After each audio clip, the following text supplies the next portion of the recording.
It is Friday, and we are working for Crusoe, Friday, June 21st, 2024. In Los Angeles, he is Sam Park. In Los Angeles, I am John Ramey. We are actually taping on Thursday, June 20th, the summer solstice. We have more summits than Sir Edmund Hillary. Putin scrambles across East Asia looking for friends. The G7 plus gather in Italy, and a Swiss-based summit to discuss the Russian invasion of Ukraine. That war is now nearly 2.5 years old. Sam, give it to me straight on all these summits. Well, first of all, John, it's the summit solstice. But while we're playing with the word summit, I sort of wish that we would use a different word to describe these international gatherings. Because as you pointed out, the word summit also means the top of a mountain.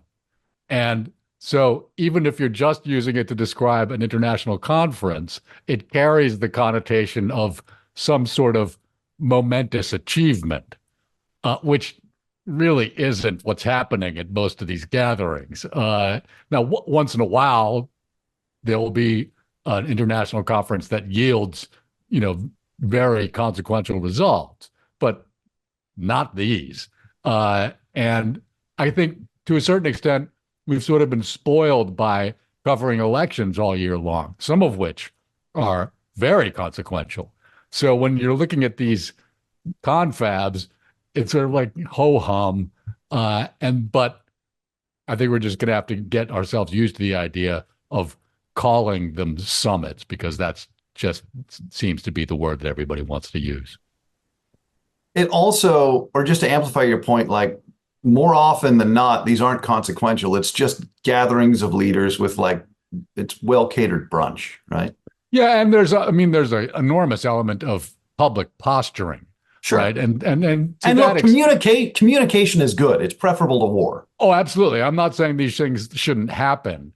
I've sort of just wished that the coverage of them weren't quite so breathless at times, right? All right. And I think that's been a problem this week, as we'll see. You have my solemn promise to not lose my breath as we begin with the G7. The Group of Seven, in case you didn't know, Intergovernmental Political and Economic Forum, consisting of Canada, France, Germany, Italy, Japan, the United Kingdom, and the United States. Also, the European Union is a non-enumerated member, so it's G7 plus. It started as an ad hoc thing in the early 70s without Canada. And then Canada joined after the first meeting, which I believe was at the White House Library. The G7 is not based on a treaty and has no permanent secretariat or office. Italy is the presiding country for 2024. Canada is next year. And so this year it was in Italy.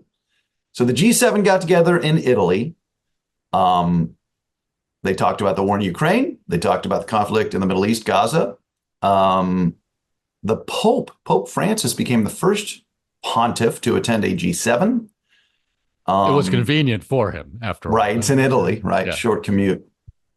There were non-G7 leaders there, including representatives from the EU, the president of Ukraine, Volodymyr Zelensky, Prime Minister of India, and the King of Jordan were also at the G7. And nothing groundbreaking, right? Except for the Pope. The United States and Ukraine signed a 10-year security arrangement, which seemed a little odd just because there was going to be a Ukraine peace summit the following weekend in Switzerland. In nearby Switzerland. Yes, that's right. But President Biden did not attend that summit. He came back here to Los Angeles, actually, to attend a top dollar fundraiser with such Hollywood luminaries as George Clooney and Julia Roberts and people like this. So he left the duty to attend the Ukraine Peace Summit in the very capable hands of Vice President Kamala Harris.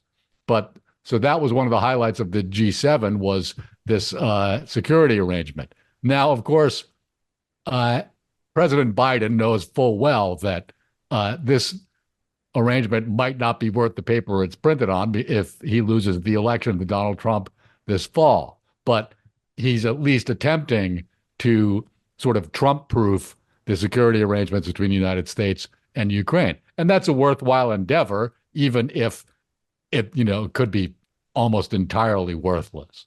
Again, this is more a matter of a public statement of intent than it is of a sort of consequential international relations agreement. The G7 also listed global risks ranked by severity over the short and long term. So they have a top 10 risk assessment over the next 2 years and then over the next 10 years. Did you see this? I did not see this. Okay, so I'll rip through these and also throw the graphic up right there. So on the 2-year horizon, the top global risk is misinformation and disinformation, followed by extreme weather events, societal polarization, cyber insecurity. Interstate armed conflict is 5th. Lack of economic opportunity, inflation, involuntary migration, economic downturn, and pollution are the bottom half. Over the 10-year term, this is the top 10 risks. It's like some sort of absurdist Dave Letterman bit we're doing here, but the G7 did a top 10 risk over the next 10 years. First is extreme weather events. Second is critical change to Earth systems. Third is biodiversity loss and ecosystem collapse. Fourth, natural resource shortages. This echoes what we talk about often on this podcast. Then fifth, misinformation and disinformation. Sixth, adverse outcomes of AI technologies. Then involuntary migration, cyber insecurity, societal polarization, and 10th, pollution. Now, the Pope was at the G7 specifically to talk about the threat posed by AI. That's why he made the historic visit. And that seems like a Pope-worthy assignment, right? I suppose. I mean, good on him for going. Again, they were in the neighborhood. He was in the neighborhood. Yeah, exactly. Right. It wasn't a rough trip for him. I'm happy that the 4 or something of the top 10 were environmentally related. That's over the 10-year horizon. So yeah, exactly. Right. That's the cynic in me is worried that the top 4 over the 10-year horizon will always be environmental, but over the 2-year horizon, it won't be, right? Yeah, right? But I think that makes sense. For example, and it's sort of, I think, kind of a backhanded dig at both Russia and Donald Trump, right? The whole sort of misinformation, disinformation, sure, right? Because let's face it, after the UK and French elections coming up, well, almost all of the big elections of Electorama 2024 will be passed, except for the United States election. Right. And I think the misinformation and disinformation concerns are mainly about that, frankly. But I'm glad that in the 10-year horizon, the environment really is taking precedence. I mean, I'm sure, John, you probably heard that at the Hajj pilgrimage in Mecca this week, more than 1,000 people have died from heat exhaustion, and because temperatures there are above 120 degrees. There's 1 million people attending the Hajj, but again, more than 1,000 people have just been killed by heat. And this is just one of many awful environmental problems that are plaguing the world right now. I happened to see on the one of the network news broadcasts a map of the United States superimposed on which was the map of the heat dome, which is almost the same size as the continental United States, which I didn't know up until that point. That seems to me to be an unusually large heat dome, and that's causing catastrophically high temperatures almost everywhere in the United States right now. Thankfully, not here in Los Angeles.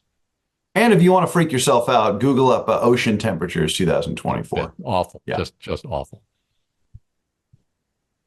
Can we move to the Swiss summit regarding Ukraine? Well, before we do that, I just want to have a word about the Italian Prime Minister, Giorgia Meloni, who was hosting the conference.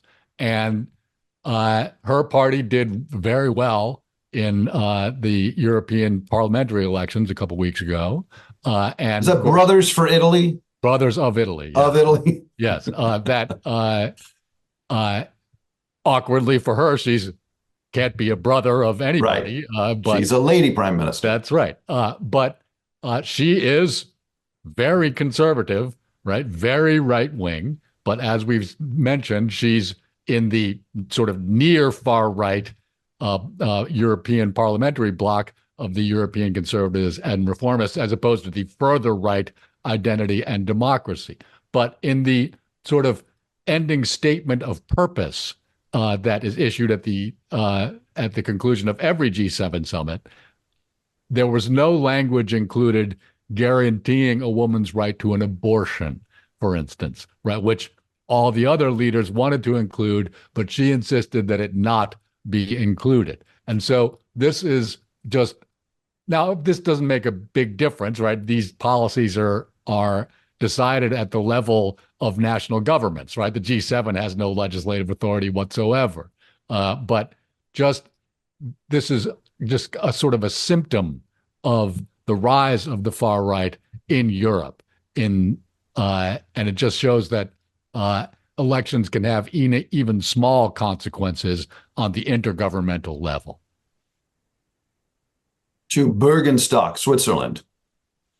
This reporting from Reuters. Western powers and their allies came together at a summit in Switzerland denouncing Russia's invasion of Ukraine this past weekend, but they failed to persuade major non-aligned states to join their final statement.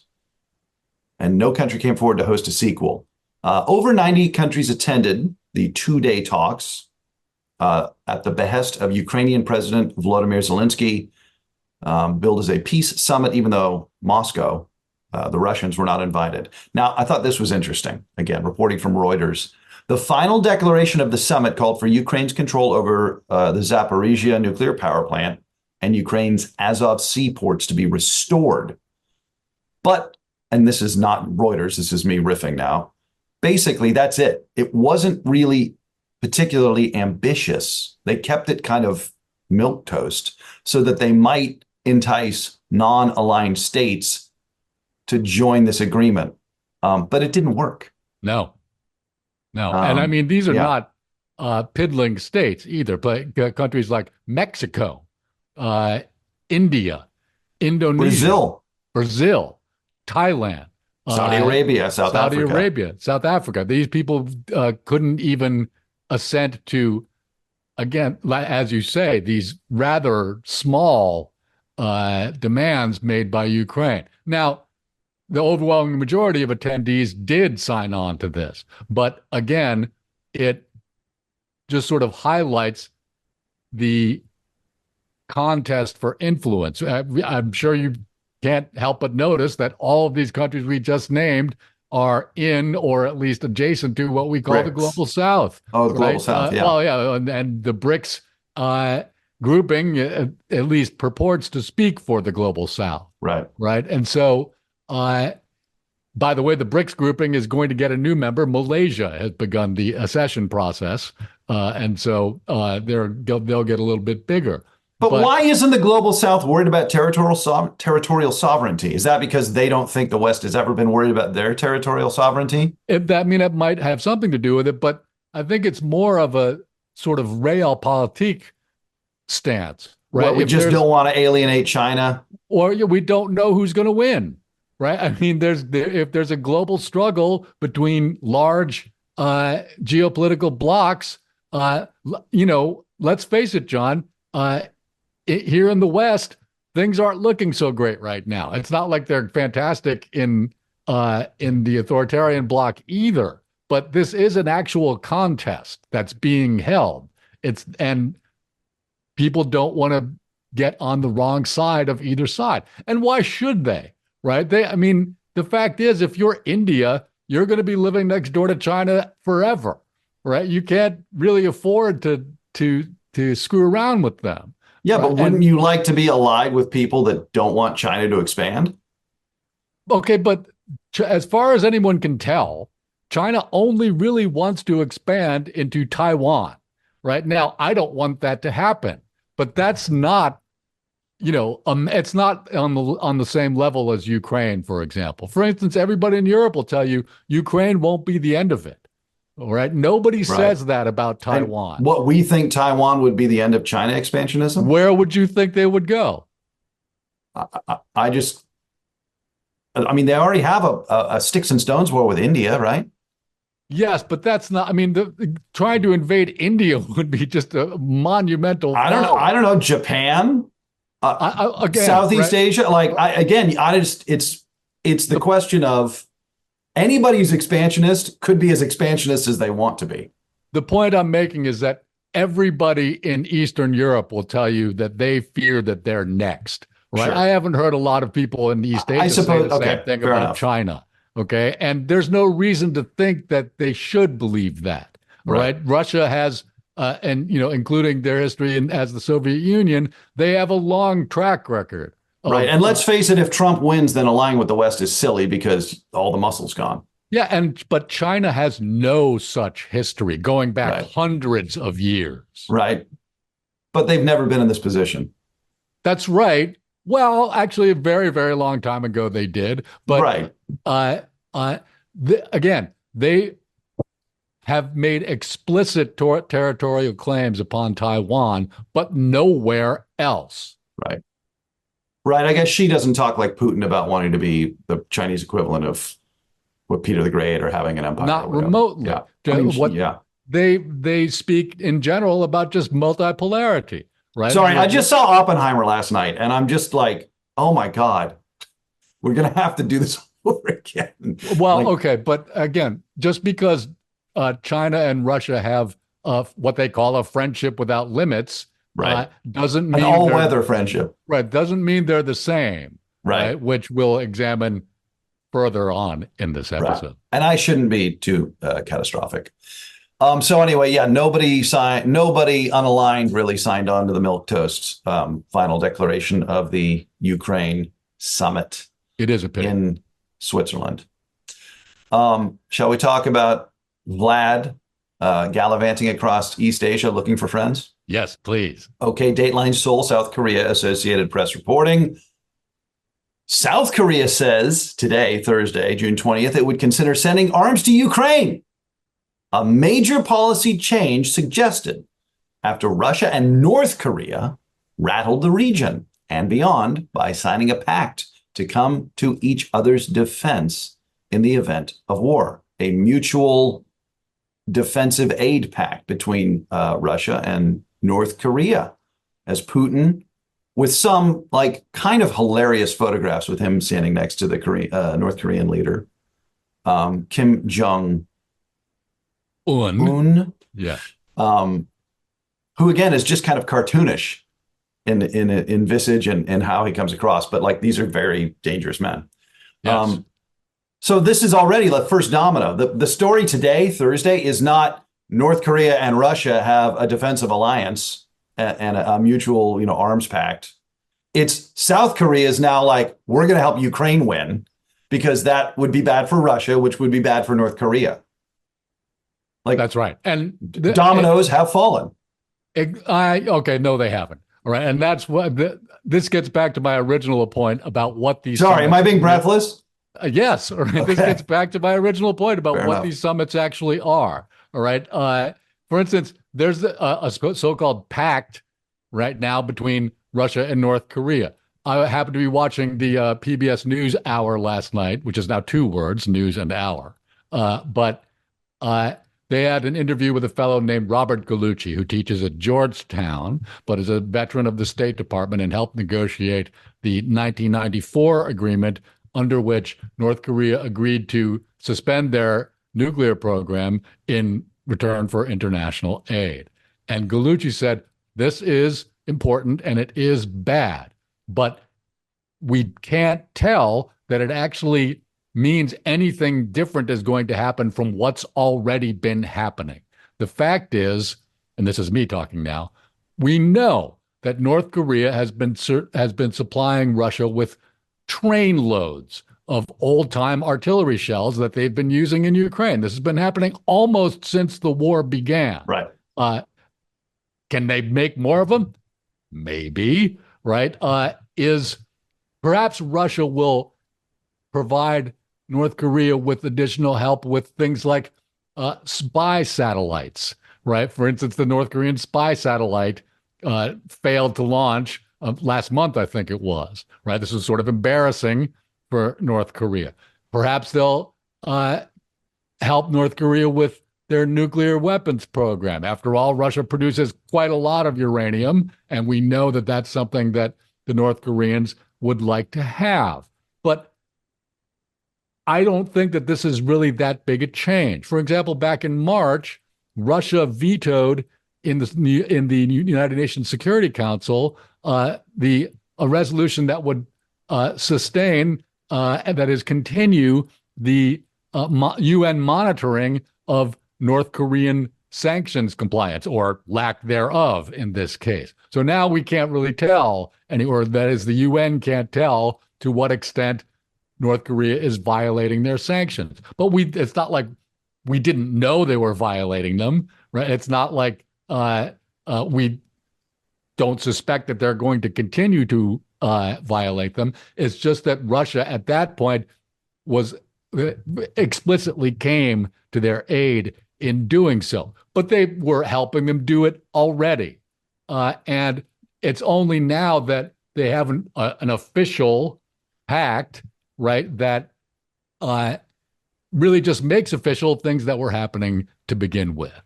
And it's interesting to me that ever since the war in Ukraine started, we've known that these things were happening. And I have wondered, and it's only I think it was in March, the Financial Times ran a story about this, where the question is any actual money changing hands in this relationship, right?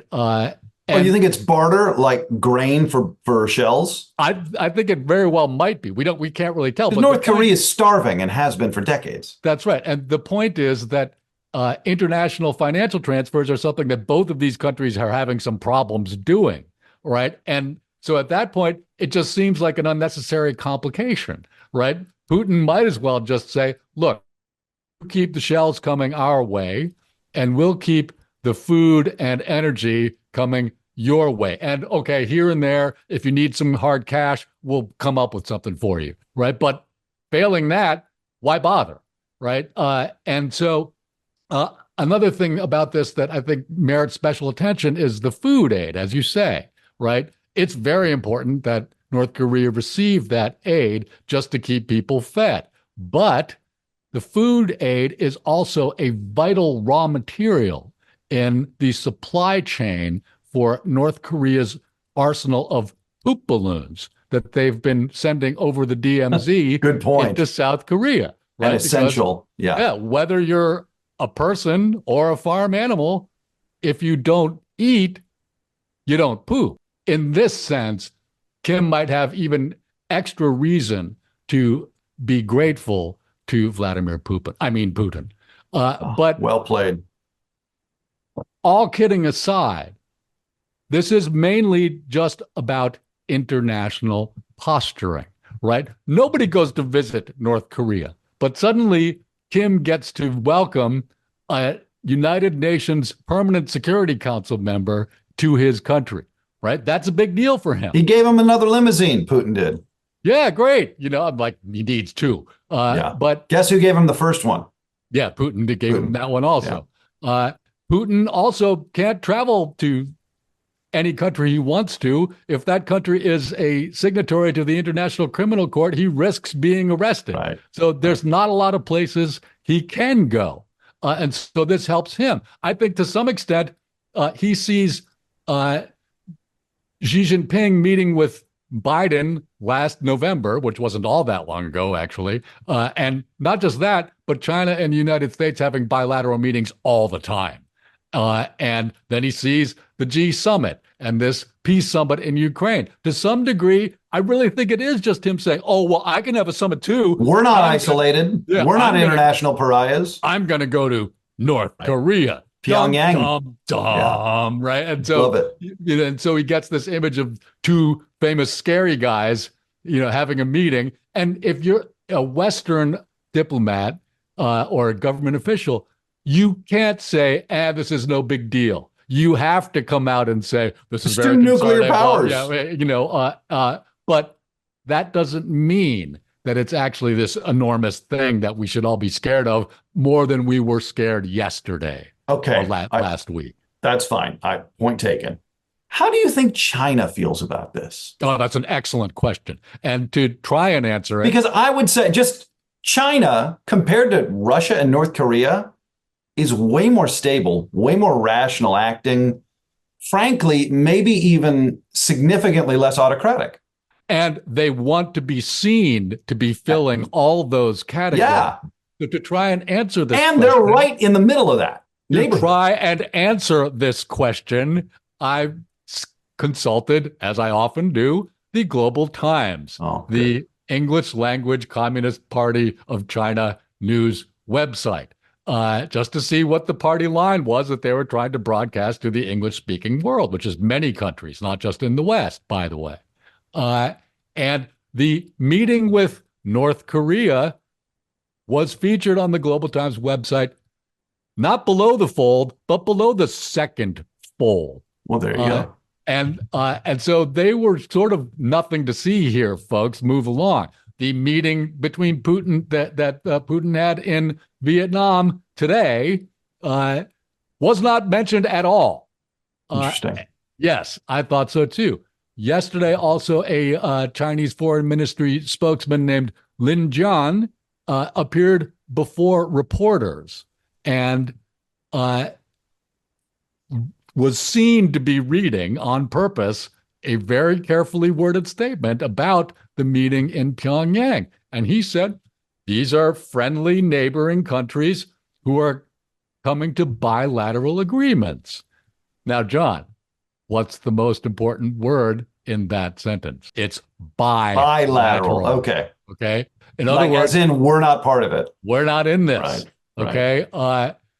Even though apparently China has a no limits friendship with Russia and has always been the main patron of North Korea. But those two nations meet and it's bilateral. They have nothing to do with it. This was my thought. I guess we can call this an ironic twist. China is, in fact, the moderating regional power between Russia and a belligerent Russia and a kooky North Korea, right? Yes. And they're the moderating power. That's good for us. Well, not just that. I actually think that to some degree, this is embarrassing for China, right? Because they want to be seen as you say, a responsible power, right? That is just asserting its natural national interests. I'm trying to think if it would be like if Argentina and Mexico were both, or Brazil and Mexico both had nuclear weapons, and Brazil was also conducting a war to invade Argentina right now. And somehow the United States wasn't involved in that summit. Right. It just wouldn't make it would make us look really irrelevant. Right. And as we've talked about, when Xi Jinping meets with foreign leaders, right, for instance, when he met with Biden last November, or even when he met with Emmanuel Macron and Ursula von der Leyen, I guess it was last month, right, he really tries to exude a sense of almost preternatural calm, right? Everything's fine, right? Whereas these two great friends of his are well-known hotheads, right? Yeah. They're knuckleheads. Exactly. And so at one point, now it might just be that in the grand scheme of things, in a realpolitik sense, he's just kind of stuck with them, right? He's got to play this hand that he's been dealt, right? There's nothing he's going to be able to do about it. And so he might as well just roll it out. But when Putin moved on to Vietnam, it almost feels like he selected countries where he could go and say, hey, you remember when the United States inflicted ruinous war on your country? Man, that must have really sucked. What a bunch of jerks those people are, right? I mean, it just feels like it's really stupid in a way. It's Chris Farley diplomacy. Yeah, or something like this, right? Yeah. And it seems almost implausible. But the fact is, really stupid things happen all the time. I myself do them with alarming regularity. So I have to assume that other people do too. Yes, Sam, but neither you nor I are in charge of nuclear powers. Thank God. Yeah. No, but you're right. So Putin, after going to North Korea, goes to Hanoi. Yeah. And this is AP reporting. Vladimir Putin signed at least a dozen deals with his Vietnamese counterpart today, Thursday, and offered to supply fossil fuels to Vietnam for the long term. And this is part of a state visit that comes as Moscow seeking to bolster ties in Asia to offset its growing international isolation over its military actions in Ukraine, as we discussed.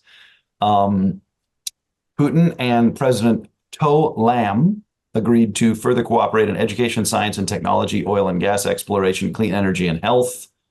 The two countries also agreed to work on a roadmap for nuclear science and technology, a center for this in Vietnam. Isn't Vietnam ostensibly a friend of the United States now? Well, yes, but again, they're trying to work both sides of the street, and there's no reason they should not do this. Right. They have a long history. They have a lot to gain. Yes, and they have a long history going back to to Soviet times of having very, very close relations with Russia and the Soviet Union, which has always been, for instance, their primary supplier of military hardware. I also thought it was interesting that part of what Russia is going to be providing them with going forward is help with offshore drilling technology, which will help Vietnam assert its maritime rights in the South China Sea against China. And again, so if you're China, you're going, what are you guys doing? To the extent, as we've spoken about, that the 21st century kind of feels like a stupid Hollywood reboot absurdist of the 20th century. Yes. It's largely Vladimir Putin's fault. That's right. He's the one who's saying, I want to fight another war in Europe. He's the one saying, I want a bunch of interlocking alliances. Yeah, I want Vietnam to be my client again, just like it was in the old days, right? And when the Korean War started, it was really Russia that was the overwhelming superpower that was backing the communist bloc. China had just fallen to the communists, and they had quite a lot of things to worry about on their own end. All they really supplied with the Korean War was lots and lots and lots and lots of soldiers. But they didn't have just about anything else that they could supply. Yeah, that's a great point about Putin is the real 20th century enthusiast here. Yeah, it's atavistic, right? I mean, it's just like... It is explicitly atavistic, yeah. It is make Russia great again in many ways. Yeah. Thailand. We have time for Thailand?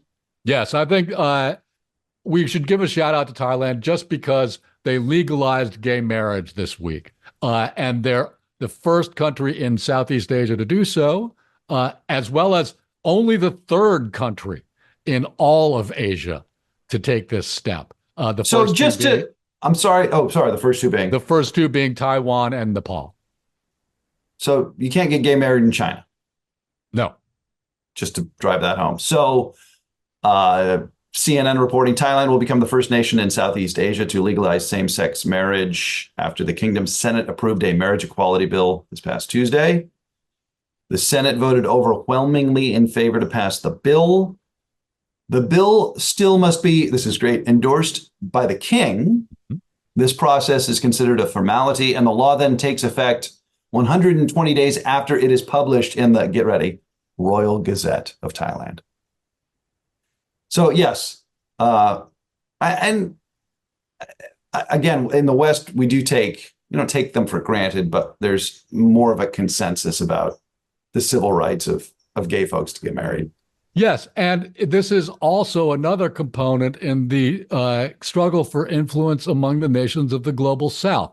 I guess Thailand is more sort of global South adjacent, right? They're kind of a middle income country. But I mean, they're not South Korea. No, but they're not North Korea, right? Or even Vietnam. Yeah, or something like that, right? But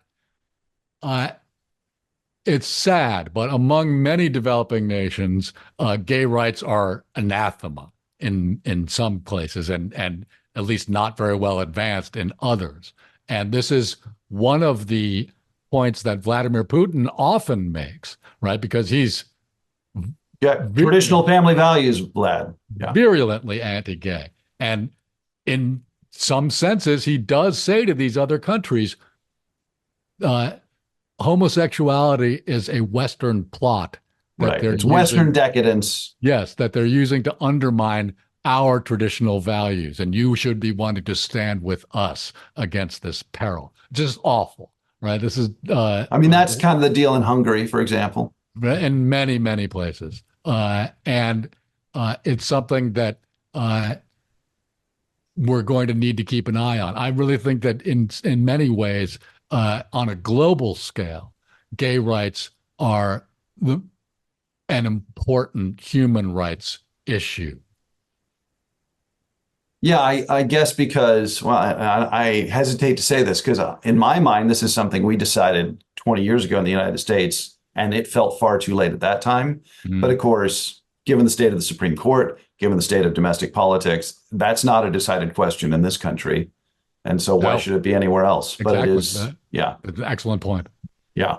All right. So next week, we're approaching the intermission of Electorama. Yes, but we'll have to wait for that until the UK and France have finished their elections. Okay. Next week, there's going to be a debate between Donald Trump and Joe Biden. Now, are you going to watch that? Because I am not. I want to caution our listeners that there might be nothing of substance talked about at this debate whatsoever.